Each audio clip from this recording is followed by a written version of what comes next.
आगामी आर्थिक वर्षको बजेटले 8 लाख रोजगारी सृजना हुने अर्थमन्त्री खतिवड़ाको दावी। अर्थतन्त्र उकास्न 60 अर्बको राहत प्याकेज ल्याएको भनाई। बजेटलाई लिएर पूर्व अर्थमन्त्रीहरू नै असन्तुष्ट। विशेष परिस्थितिमा अपुरो बजेट ल्याएको आरोप। कार्यान्वयनका हिसाबले बजेट चुनौतीपूर्ण हुने दावी। र होटल तथा रिसोर्टलाई क्वारेन्टाइनको रूपमा प्रयोग गर्न प्रधानमन्त्रीलाई मन्त्रीहरूको सुझाव। तेस्रो मुलुकबाट नेपाल आउने व्यक्तिसँग क्वारेन्टाइन शुल्क लिनुपर्नेमा जोड। बुबाले के भएको मामु, केही बोल्नुस् न। बुहारी यता आऊ न। क्यान्सर भन्नुहुन्छ डाक्टरले। उपचारको लागि त्यति ठुलो रकम यति चाँडै कहाँबाट ल्याउने होला? नमस्ते, म नेपाल लाइफको अभिकर्ता। हिजो मात्रै थाहा पाएँ तपाईँको श्रीमानको बारेमा। मैले सबै प्रोसेस गरेर 50 लाखको चेक ल्याइदिएकी छु। नेपाल लाइफ घातक रोग उपचार खर्च योजना रु 50 लाखसम्म। रोग लाग्नै नदिनु, प्रयत्न तपाईँको। केही भए उपचारमा साथ दिने बाचा नेपाल लाइफको। नेपाल लाइफ, किनकि जीवन अमूल्य छ।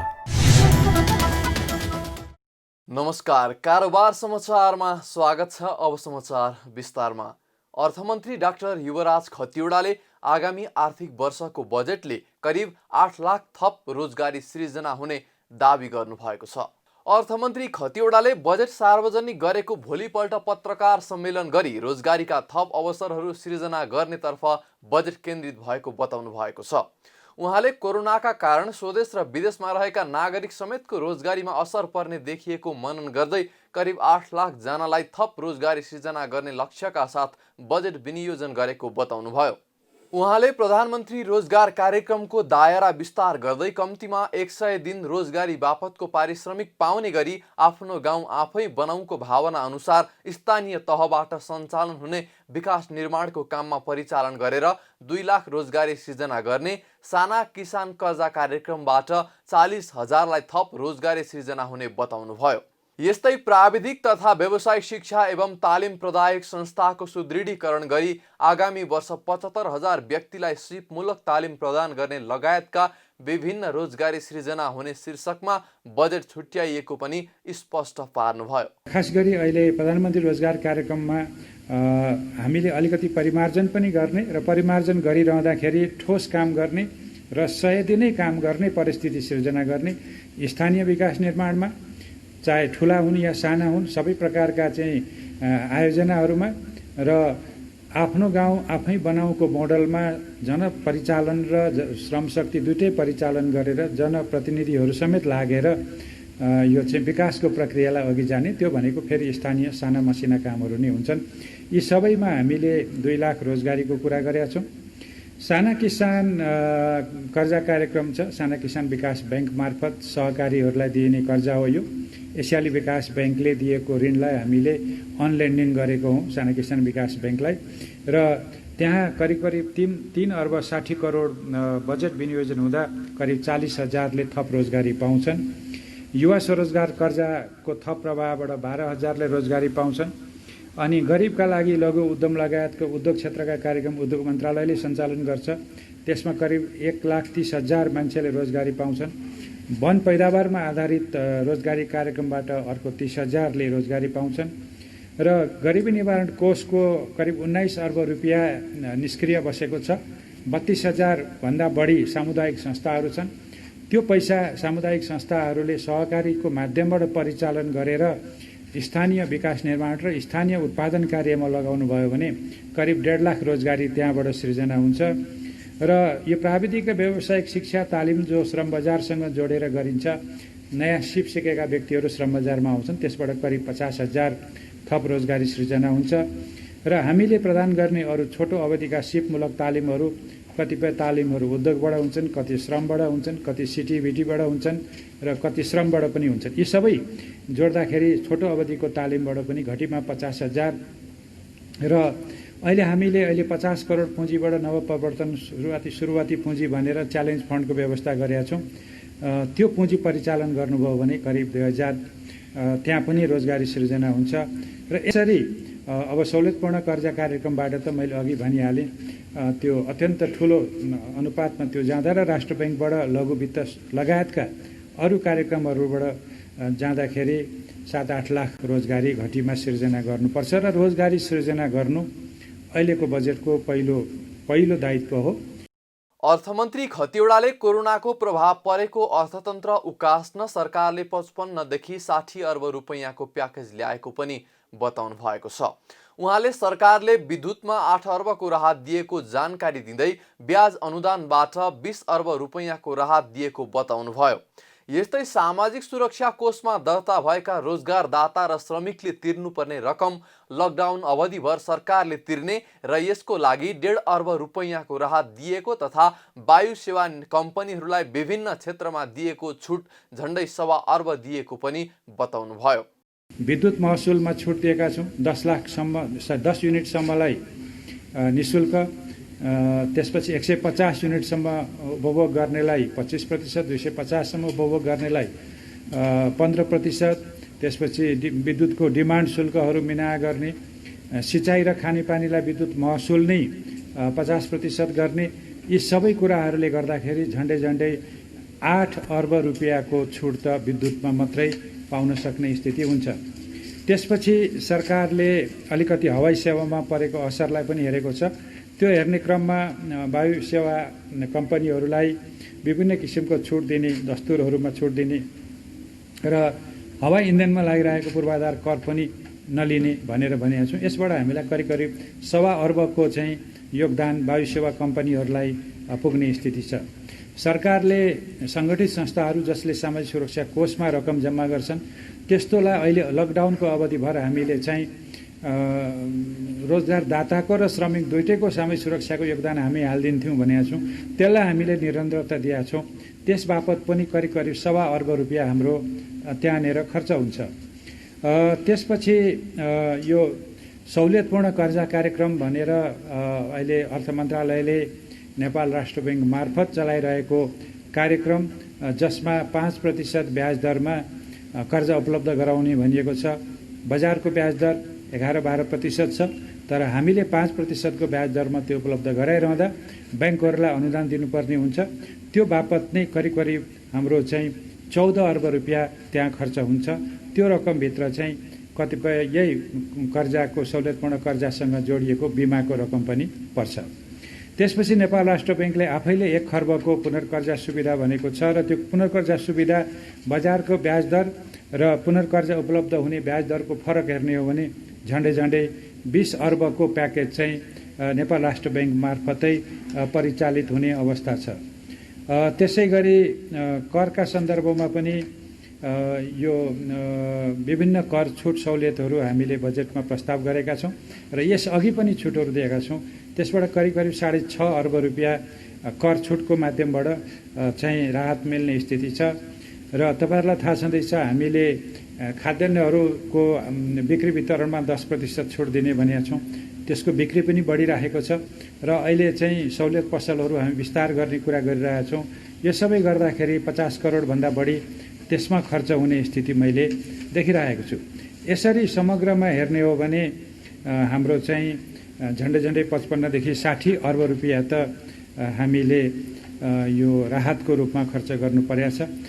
यस्तै अर्थमन्त्री खतिवडाले छिटो प्रतिफल दिने आयोजनालाई कार्यान्वयन गर्न र गेम चेन्जरको रूपमा लिएको राष्ट्रिय गौरवको आयोजनालाई निरन्तरता दिएर अगाडि बढ्न खोजेको पनि बताउनुभयो।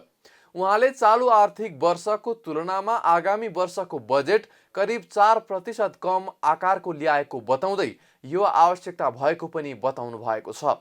उहाँले बजेटको आकार सानो हुनु भनेको सामान्य अवस्था नभएको बुझिनुपर्ने भन्दै कहिलेकाहीँ 2 फड्को अघि बढ्नका लागि 1 फड्को पछि हट्नुपर्ने पनि बताउनुभयो।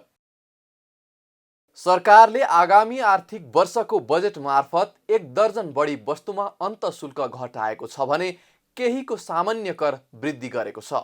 सरकारले हरेक वर्ष बजेट वक्तव्य सार्वजनिक गर्दा सर्वसाधारणको चासो भने मूल्य वृद्धि नै हो। अर्थमन्त्री डाक्टर युवराज खतिवडाले बिहीबार प्रतिनिधि सभा र राष्ट्रिय सभाको संयुक्त बैठक मार्फत सार्वजनिक गर्नुभएको बजेटले हवाई इन्धन र एलपी ग्यास बाहेकका पेट्रोलियम पदार्थ, सुन तथा सुनका गहनामा लाग्ने भन्सार महसुल वृद्धि गरेको छ। अन्तर्राष्ट्रिय बजारमा पेट्रोलियम पदार्थको मूल्य घटेको कारण पनि राजस्व बढाउन कर बढाइएको हो। सुनको भन्सार दर प्रति 10 ग्राममा 2000 रुपैयाँले बढाएको छ, जसले गर्दा सुनको मूल्य बढ्नेछ। यस पटकको बजेटमा सवारी साधनको करहरूमा परिवर्तन भएको छैन, तर विद्युतीय सवारी आयात गर्दा लाग्ने भन्सार र अन्तशुल्क दरमा व्यापक वृद्धि गरेको छ। यसले विद्युतीय सवारी साधन थप महँगो हुनेछ। चुरोट, सिगार, गुटखा, पान मसलामा स्वास्थ्य जोखिम कर र विदेशबाट आयात हुने मदिराको कच्चा पदार्थमा भन्सार शुल्क वृद्धि गरेको छ। सरकारले हरेक वर्ष रक्सी चुरोटको मूल्य बजेट मार्फत बढाउने गरेको छ। अर्थमन्त्री खतिवडाले 1 दर्जन बढी वस्तुमा लाग्दै आएको अन्तशुल्क हटाउनु भएको छ। यस्तै सामुदायिक वनले बिक्री गर्दा लिँदै आएको 15% वन पैदावार शुल्क खारेज गरेको छ, जसले गर्दा केही मात्रामा भए पनि फर्निचरको मूल्य घटाउन भने सहयोग पुग्नेछ। मूल्य अभिवृद्धि करको दर यथावत राख्दै अन्तशुल्क र भन्सारका केही दरलाई समायोजन गरेको छु। 1 दर्जन बढी वस्तुमा लाग्दै आएको अन्तशुल्क हटाएको छु। चुरोट, सिगार, गुटखा, पान मसलामा स्वास्थ्य जोखिम कर सामान्य वृद्धि गरेको छु। उद्योगले पैठारी गर्ने औद्योगिक कच्चा पदार्थको भन्सार दर तयारी माल वस्तुको भन्दा कम्तीमा 1 तह कम गर्न थप केही वस्तुको कच्चा पदार्थको भन्सार महसुल घटाएको छु। हवाई इन्धन र एलपी ग्यास बाहेकका पेट्रोलियम पदार्थ र सुन तथा सुनका गहनामा लाग्ने भन्सार महसुलमा सामान्य वृद्धि गरेको छु। सामुदायिक वनले साल र खैर जातका काठ उपभोक्ता समूह बाहिर बिक्री गर्दा लाग्दै आएको 15% वन पैदावार शुल्क आजकै मितिबाट खारेज गरेको छु। स्वदेशी फर्निचर उद्योगको संरक्षण गर्न सबै किसिमका फर्निचरको पैठारीमा अन्तशुल्क लगाएको छु। यस्तै अर्थमन्त्री खतिवडाले सार्वजनिक गर्नुभएको बजेटले उद्योगले आयात गर्ने कच्चा पदार्थ र तयारी वस्तुको अन्तर केही कम गरेको छ, जसले गर्दा विदेशबाट आयात हुने केही वस्तुहरूको मूल्य बढ्नेछ। औद्योगिक क्षेत्र वा औद्योगिक ग्राममा स्थापना हुने विशेष उद्योगलाई कारोबार सुरु गरेको मितिले 5 वर्षसम्म लाग्ने आयकरमा 25% छुट दिएको छ। बजेटले नगरपालिका, उपमहानगरपालिका र महानगरपालिकामा कारोबार गर्ने सम्पूर्ण सहकारीलाई क्रमशः 5, 7 र 10% आयकर लगाएको छ। व्यक्तिगत तर्फ आयकरमा दिने छुटको सीमामा भने परिवर्तन गरेको छैन। यस्तै औषधि उद्योगलाई आवश्यक पर्ने कच्चा पदार्थको पैठारीमा मूल्य अभिवृद्धि कर छुट दिएको छ। पूर्व अर्थमन्त्री डाक्टर बाबुराम भट्टराईले सरकारले ल्याएको बजेट परम्परागत ढङ्गले नै आएको आरोप लगाउनु भएको छ। शुक्रबार आर्थिक पत्रकार समाज सेजनले गरेको भर्चुअल कार्यक्रममा पूर्व अर्थमन्त्री भट्टराईले लगातार 40 वर्षदेखि एउटै ढङ्गले बजेट आएको भन्दै बिहिबार संसदमा प्रस्तुत गरेको बजेटमा कुनै क्रम भङ्गता नभएको बताउनुभयो। उहाँले बजेटले विदेशबाट आएका नेपालीहरूको सिपलाई ध्यानमा राखेर कार्यक्रम ल्याउन नसकेको तथा ठूला पूर्वाधारमा लगानी गर्ने र शिक्षा र स्वास्थ्यमा राज्यले दायित्व लिन नसकेको आरोप लगाउँदै बजेटले उत्साहित बनाउन नसकेको बताउनुभयो। उहाँले कुल गृहस्थ उत्पादनको 70 देखि 75% सम्म ऋण लिएर भए पनि ठूला पूर्वाधारमा लगानी गर्न आँट गर्नुपर्नेमा बजेट बनाउँदा अर्थमन्त्री डाक्टर युवराज खतिवडा अल्मलिएको बताउनुभयो। उहाँले सरकारले कांग्रेसले भने जस्तो बजेट ल्याएको पनि बताउनुभयो। खाली चाहिँ यो परम्परागत ढङ्गले नै बजेट बनाउने चिजलाई हामीले रोक्नुपर्छ र अहिले पनि त्यही ढङ्गले आयो। पोहोर 15 अरबको थियो, यो अहिलेको अवस्थामा थोरै घटाउनुपर्छ भन्ने कुरा, म त बढाउनुपर्छ भन्ने बसेको मान्छे। मैले त अर्थ समितिमा नि मैले दिएको थिएँ 15 अरब चाहिँ कम्ती 17-18 अरबसम्म जान सकिन्छ, आँट गर्नुहोस् भनेको थिएँ मैले त्यति बेला पनि। तर अब हाम्रो कतिपय चाहिँ हाम्रो देशभित्र पनि एउटा कस्तो पर्यो भने अहिले कम्युनिस्ट भन्ने साथीहरू चाहिँ सरकारमा हुनुहुन्छ। उहाँहरूको परम्परागत कम्युनिजम भनेको राज्यले सबै नियन्त्रण गर्ने भन्ने हो। भले मैले चाहिँ कम्युनिजमलाई त्यसरी बुझिनँ, म एउटा मार्क्सवादी दर्शन विश्वास गर्दा गर्दै पनि त्यो एउटा विकृत खालको प्रणाली, सबै थोक राज्यले नियन्त्रण गर्ने भन्ने चाहिँ हुँदैन। राज्यले चाहिँ एउटा चाहिँ नियमनकारी भूमिका गर्छ, समन्वयकारी भूमिका गर्छ, तर राज्यका निजी क्षेत्र, सामुदायिक क्षेत्र, सहकारी क्षेत्र सहितको चाहिँ सहभागितामा नै समाजवादको चाहिँ निर्माण हुने चाहिँ कुरा हो। राज्यले मात्रै सबै थोक नियन्त्रण गर्ने भन्ने मात्रै समाजवाद होइन। त्यो एक प्रकारको सोभियत सङ्घमा असफल भइसकेको चाहिँ समाजवादको मोडेल हो। हाम्रो यहाँका साथीहरूले, कम्युनिस्ट साथीहरूले त्यही मात्रै समाजवाद भन्ने बुझ्नुहुन्छ। अर्कोपट्टि हाम्रो नेपाली काङ्ग्रेसका नव उदारवादी विचारमा विश्वास गर्ने फेरि साथीहरूले चाहिँ अलिकति चाहिँ म नयाँ ढङ्गले सोध्न खोज्यो कि यो असम्भव छ, नहुने कुरा हो, महत्त्वाकांक्षा भयो, सपना भयो भनेर उहाँहरू उफ्रन थाल्नुहुन्छ। र बजेट चाहिँ जसरी हुन्छ कम गर्नुपर्छ, कम लगानी गर्नुपर्छ भन्नुहुन्छ। जबकि हाम्रो जस्तो पिछडिएको देशमा हामीले राज्यले चाहिँ ठिक ढङ्गले पूर्वाधारमा राम्रो लगानी गरेन, भौतिक पूर्वाधार, शिक्षा, स्वास्थ्य जस्ता पूर्वाधारमा लगानी गरेन भने निजी क्षेत्र पनि उत्साहित हुन सक्दैन, लगानी आउँदैन, बाह्य पनि आउँदैन।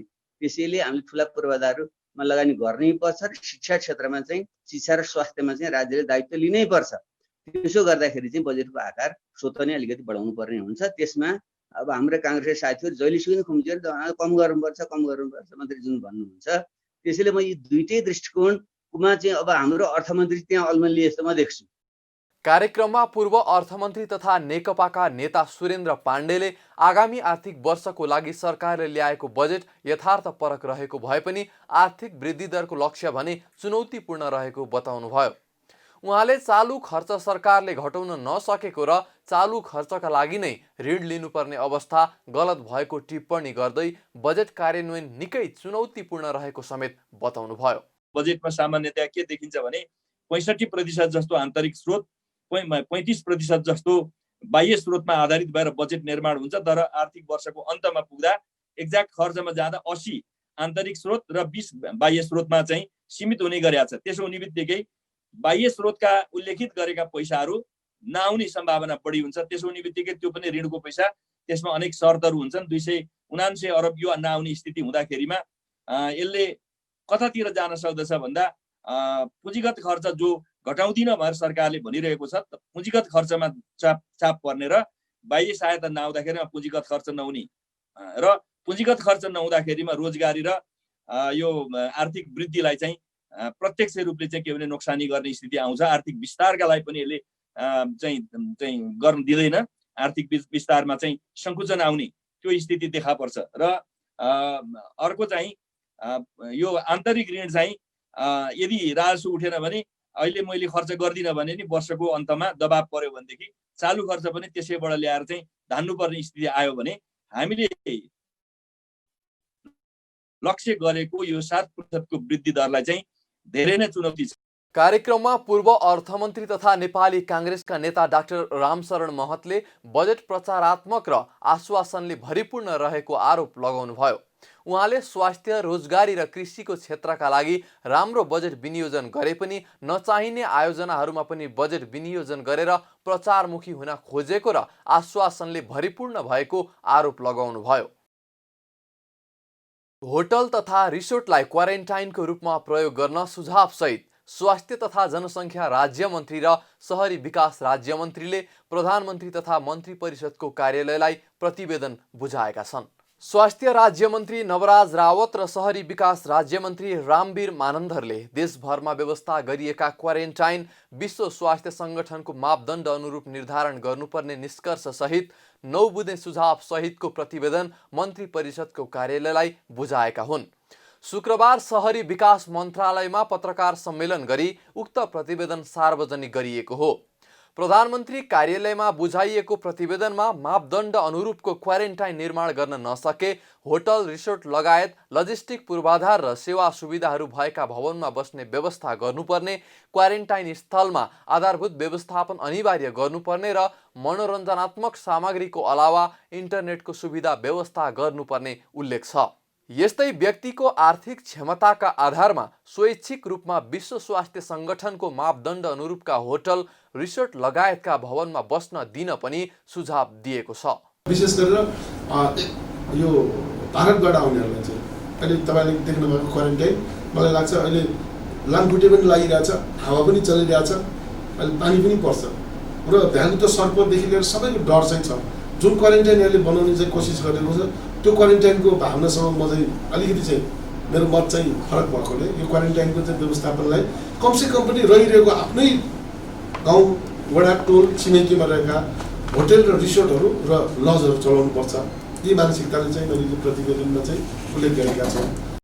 क्वारेन्टाइन व्यवस्थापनमा देखिएको कमजोरीका कारण कतिपय स्थानमा मानिसहरू क्वारेन्टाइन स्थलबाट भाग्ने गरेका छन्। यस्तै प्रतिवेदन मार्फत भारतबाट नेपाल प्रवेश गर्ने मुख्य नाकाहरूको व्यवस्थापनमा स्वास्थ्य परीक्षण र पारवहनको जिम्मा प्रदेशलाई दिनुपर्ने, स्थानीय तहले क्वारेन्टाइन सञ्चालन गर्नुपर्ने सुझाव पनि दिएको छ। क्वारेन्टाइन सञ्चालन खर्च भने सङ्घले 50% तथा प्रदेश र स्थानीय तहले 25% गर्ने उल्लेख छ। लकडाउनपछि तेस्रो मुलुकबाट नेपाल आउने व्यक्तिको सङ्ख्या यकिन गरी क्वारेन्टाइनको व्यवस्थापन गर्नुपर्ने र उनीहरूबाट ट्राभल शुल्कमा PCR परीक्षण, खाना, स्थलगत पारवहन सहितको रकम असुल गरेर मात्रै राख्ने व्यवस्था मिलाउन समेत सुझाव दिएको छ। त्यसकारण मलाई लाग्छ 7वटा प्रदेशका चाहिँ स्थानीय सरकार र प्रदेश सरकारसँग समन्वय गरेर सङ्घीय सरकारसँग र हामीले यो प्रतिवेदनमा यो पनि उल्लेख गरेका छौँ, यसको यदि पैसा तिर्नु पर्यो भने कसले कति पैसा तिर्नुपर्छ भन्ने पनि हामीले उल्लेख गरेका छौँ। त्यो पैसा भनेको के भन्दाखेरि जस्तो कि प्रदेश सरकारले 25% हो भने स्थानीय सरकारले 25% र सङ्घीय सरकारले 50% को दरले तिर्ने भने मलाई लाग्छ यो क्वारेन्टाइनको खर्च पनि यसले समावेश गर्न व्यवस्थित गर्न सक्छ। मन्त्री परिषदको गत चैत्र 16 गतेको बैठकले राज्यमन्त्रीद्वय रावत र मानन्दरलाई देशभरका क्वारेन्टाइन, अनुगमन तथा सहजीकरण गर्ने जिम्मा दिएको थियो। नेपालमा शुक्रबार एकै दिन 170 जना कोरोना भाइरस संक्रमित थपिएको र 1 जनाको मृत्यु भएको स्वास्थ्य तथा जनसङ्ख्या मन्त्रालयले पुष्टि गरेको छ। मन्त्रालयका प्रवक्ता डाक्टर विकास देवकोटाले नेपालमा पछिल्लो 24 घण्टामा थप 170 जनामा कोरोना संक्रमण पुष्टि भएसँगै संक्रमितको संख्या 1212 पुगेको जानकारी दिनुभएको हो। लगातार 3 दिन यता संक्रमितको संख्या दैनिक 100 नागेको छ। बुधबार 114 जना र बिहिबार 156 जनामा संक्रमण पुष्टि भएको थियो। शुक्रबार संक्रमण पुष्टि हुनेमा झापाका 28, सप्तरीका 4, बाराका 4, पर्साका 5, म्याग्दीका 1, बाँकेका 10, नवलपरासी, बर्दघाट, सुस्ता पूर्वका 2, कपिलवस्तुका 51, रौतहटका 56, सर्लाहीका 5, रूपन्देहीका 1 र दाङका 2 जना रहेको मन्त्रालयका प्रवक्ता देवकोटाले जानकारी दिनुभयो। यस्तै उहाँले कोरोनाले नेपालमा मृत्यु हुनेको संख्या 6 जना पुगेको औपचारिक रूपमा पुष्टि पनि गर्नुभएको छ। मन्त्रालयका प्रवक्ता देवकोटाले भूमिका स्थान नगरपालिका 9 अर्घाखाँचीका 35 वर्षीय पुरुषको कोरोना संक्रमणले मृत्यु भएको पुष्टि गर्नुभयो। उनको जेठ 10 गते मृत्यु भएको र परीक्षणमा कोरोना देखिएको जानकारी दिनुभयो।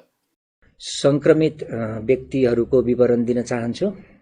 पछिल्लो अपडेट अनुसार नयाँ संक्रमितको संख्या 170 रहेको छ, जसमध्ये 165 जना पुरुष र 5 जना महिला हुनुहुन्छ।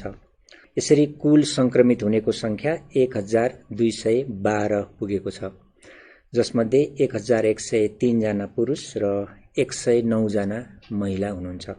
फेरि एउटा दुःखद खबर, भूमिका स्थान नगरपालिका अर्घाखाँचीका 35 वर्षीय पुरुष गत जेठ 10 गते मृत्यु भएको थियो।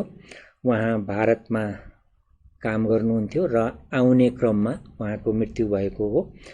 उहाँको नेपाल प्रवेश भएसँगै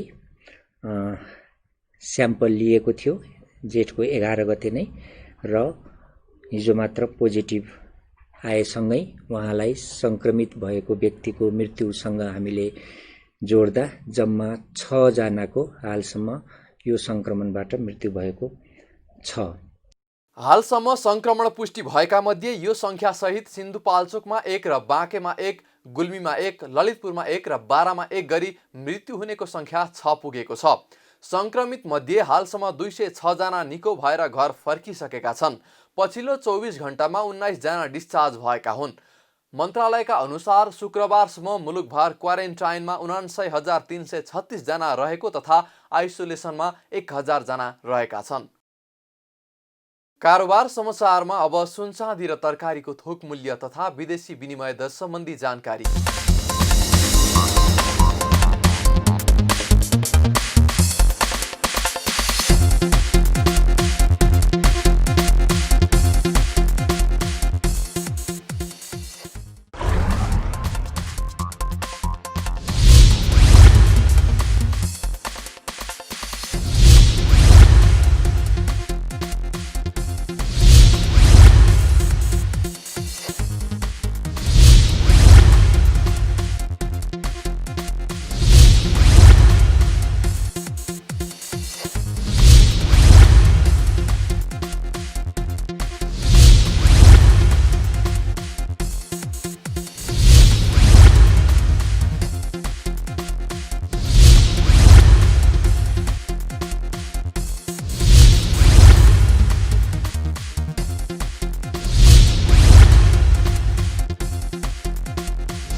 बिदा हुनु अघि अहिलेसम्मका प्रमुख समाचार फेरि एकपटक।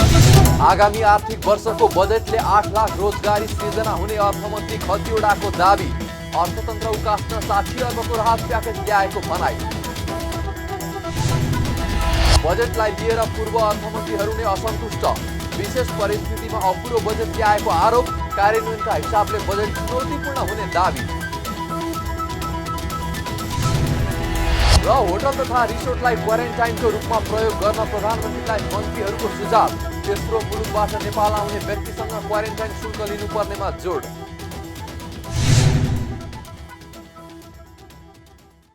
कारोबार समाचार सकियो। हामीलाई बिदा दिनुहोस्। नमस्कार।